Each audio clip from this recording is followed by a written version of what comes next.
কোথায় ছিলিস রে তখন? তুই কেন বলবো? তোর বাপ তোকে কেমন গাঁট ফাটালো বল? এই রে মারা, তোমার গোটা পাড়া লোক জেনে গিয়েছে। না রে মারা, আমি তোদের কাছেই এসেছিলাম, তারপর দেখছি মা তোর বাপ তো ওইদিকে এসে, আমি তো তোকে ফোন করলাম, তুই তো কেটে দিলি। এ মা, এ বোকাচোদা শুধু বিড়ির জন্যই ফোন করে।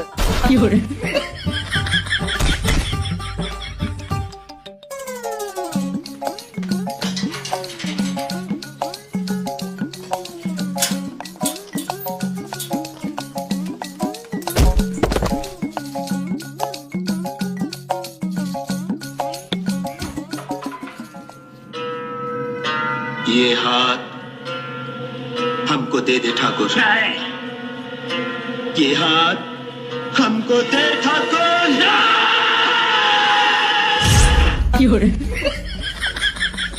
ফুচকা খেতে দে।